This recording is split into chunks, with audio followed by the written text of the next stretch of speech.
So on the ramp today we've got the FXDLS Lowrider S, and today we're going to be doing an exhaust change because it's got this aftermarket very loud exhaust. It's probably a bit too loud for my taste, so we're going back to stock exhaust, which I've managed to find from somebody on Facebook because I didn't get the original exhaust with the bike.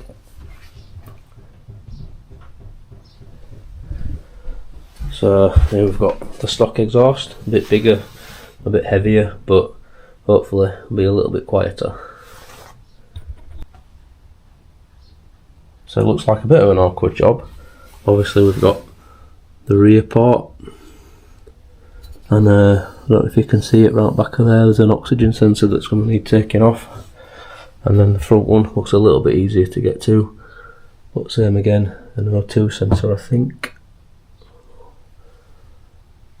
We'll have to look at where to disconnect them. Yeah, so we can just see O2 sensor on the front one is under there. Again, looks a little bit tricky to get to. We'll see how we get on when we start taking these bolts out and get it dropped down.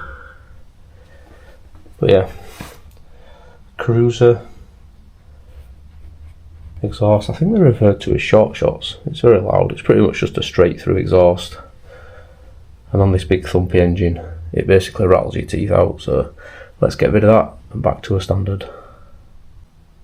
So looking at this front O2 sensor, there's a connector there, it just comes into this one, so we'll take that off, make it a little bit easier. The back one is this one here, I don't know if you can see. This wire runs down the back of this box, so I think that's a seat off. See if I can get to that connector when I get the seat off. So I've pre-ordered the parts I'm going to need to do this exhaust change, most of them direct from Harley. I've had lots of issues getting all of these parts in the UK. I managed to find a used bracket for the rear. These double-ended studs, even Harley Davidson couldn't get hold of them, had them on back order for a good year, and then managed to find one off somebody on Facebook, funnily enough. But no end of problems getting all of these parts. You want to for a Harley Davidson in the UK, you're going to struggle for parts mostly. They just don't seem to even be able to supply them from dealers.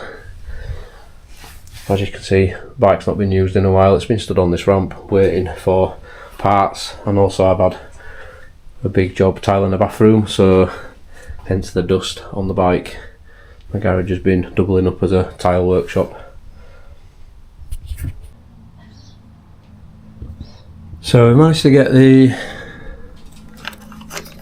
O2 sensor for the rear cylinder disconnected. I had to pull that wire through here because I couldn't get this out. Don't seem to want to move.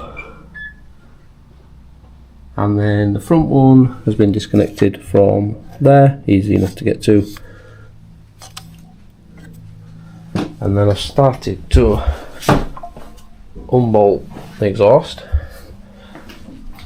This rear bracket that uses the original mounts, easy enough. Rear cylinder, 2 bolts in there, easy enough. Front one, this rear bolt, easy to get to, this one not so much. Had to use a little universal joint just to get to that, but not too much of an issue. So we've got one O2 sensor back in, just the other one to do, but they've got these little crush washers on them, which I've had to cut off because once they're fitted it don't look like they come off. Which is this little Harley Davidson part. So we'll put the new crush washer on, clean it up, and that's both O2 sensors back in. And then that's ready to go back on. Just got to fit the new standard exhaust bracket, which goes here.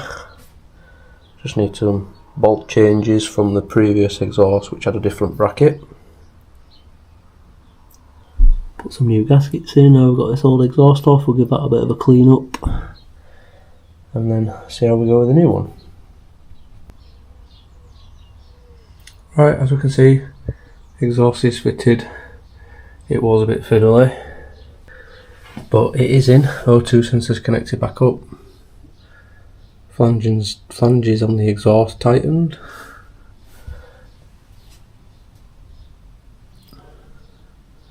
And the front one. All good. Get it off the ramp and we'll see what it sounds like.